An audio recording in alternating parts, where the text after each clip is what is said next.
Shalom, je suis Révérend Jeanne Mounet. Je viens partager avec vous la parole qui transforme. J'aimerais que vous vous sentiez concerné jusqu'à ce que vous ne soyez pas concerné.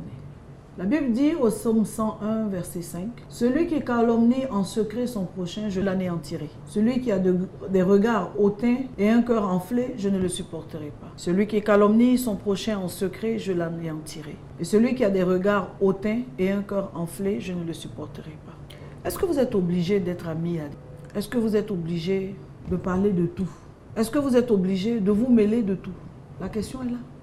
Celui qui calomnie en secret son prochain, donc le prochain, ce n'est pas forcément votre ami, mais ça peut aussi être votre ami. Je m'adresse à la fois à des personnes qui sont hypocrites et à des personnes qui calomnient. Sachez que vous n'êtes pas obligé de parler même de choses que vous n'appréciez pas. Vous pouvez simplement déplacer votre regard, déplacer votre attention.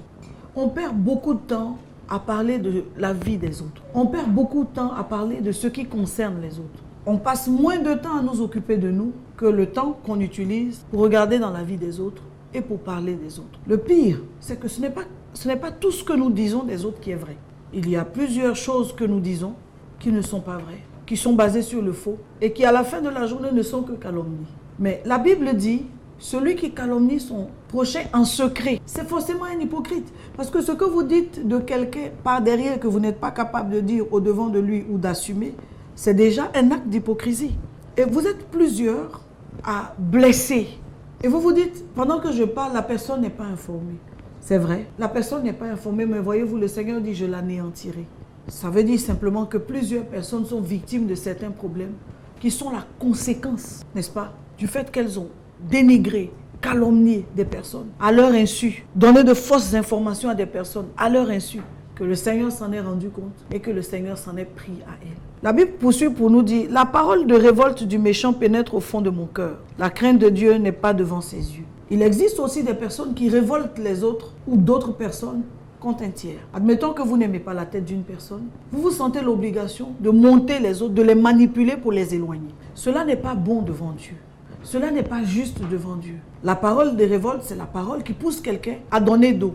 Ça existe dans notre milieu. Vous vous rendez compte que quelqu'un que vous auriez aimé avoir dans votre assemblée n'est pas dans votre assemblée et persévère dans une autre assemblée. Vous êtes prêt à raconter toutes sortes de choses pour faire sortir cette dernière personne de là où elle trouve sa paix, de là où elle trouve son équilibre. Vous parlez en sorte de créer en elle le dégoût ou la dissuasion. Ce n'est pas juste devant le Seigneur. Et la Bible dit, car il voit d'un œil flatteur pour reconnaître son crime et le détester.